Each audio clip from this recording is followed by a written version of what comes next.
Sorry, I accidentally dropped your promotion letter in the pool. Her voice was too light, too rehearsed. My wife's sister looked at me, waiting for a reaction. Chlorine still dripped from the envelope in her hand, ink bleeding into blurred lines. Behind her, my wife shrugged. It's just an accident. Accident. That word crawled under my skin. My letter, 3 years of sacrifice, the late nights, the silence I'd swallowed for the sake of stability, now bobbing in a pool because I refused a loan. $33,000. Not a cent less. I didn't argue. I didn't even blink. Instead, I smiled, thin, measured. My silence was a blade they mistook for dullness. That night, I made a few calls, changed a few passwords, rearranged access points like shifting knives in a drawer. Quiet, invisible movements. At 4:35 a.m., she woke to something she never saw coming. I had always believed betrayal announced itself with shouting, slammed doors, the violence of discovery. But it doesn't. It comes softly, through whispers, laughter exchanged when they think you're not listening, a shrug when your life's work drowns in chlorine. I replayed her face in my mind. The shrug, the quiet alignment with her sister.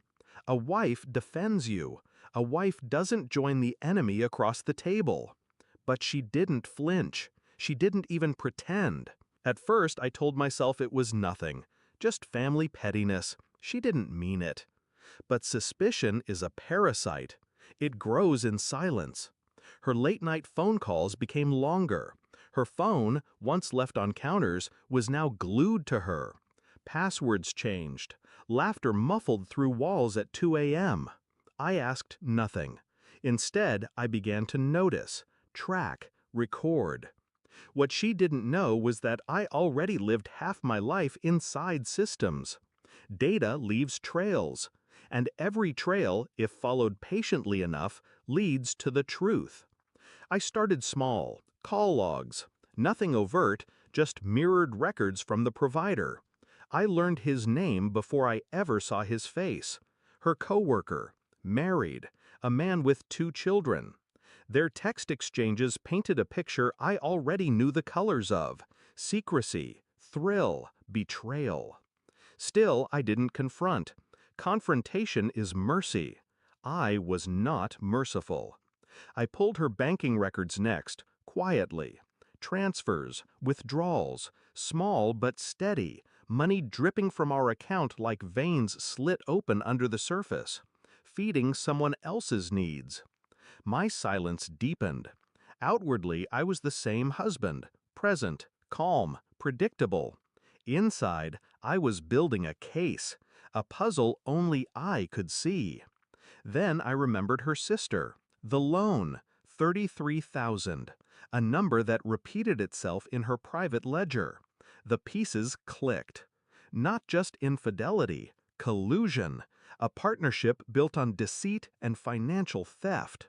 That was the night I stopped looking for answers. I had enough.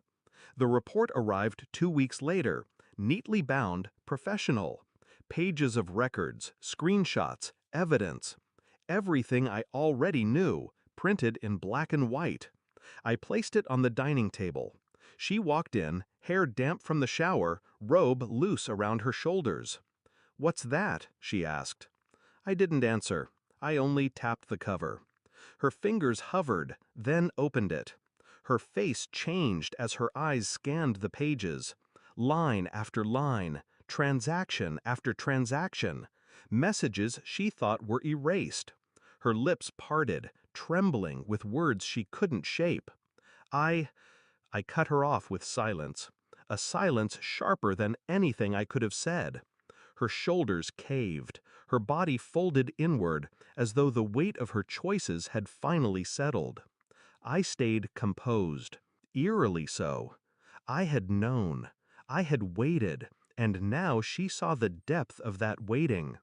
I slid a second envelope across the table, slim, white, final. Her name printed on the front. Inside, documents she hadn't expected. The frozen accounts, the revoked access, the severed ties. I had dismantled her financial existence overnight. She hadn't noticed because she was too busy sneaking away to another man's arms. Her face drained of color as she understood. The life she thought secure, funded, maintained, untouchable, was now in my control. She stammered, it wasn't. I stood, calm, slow. You'll find everything you need in there, I said, my voice flat, my eyes on hers, unblinking. And then I left the table.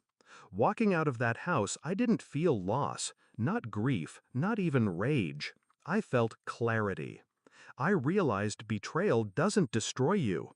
It unmasks what was already rotting beneath the surface. They thought me blind, passive, a man who would swallow humiliation with a smile. But silence is not weakness, it's strategy. And by the time they understood that, it was too late. When she woke at 4:35 a.m. to find every account locked, every card declined, every door she thought secure left wide open, she wasn't just facing exposure, she was facing me. And I was already gone. I didn't need to raise my voice to destroy her. Silence had done it for me.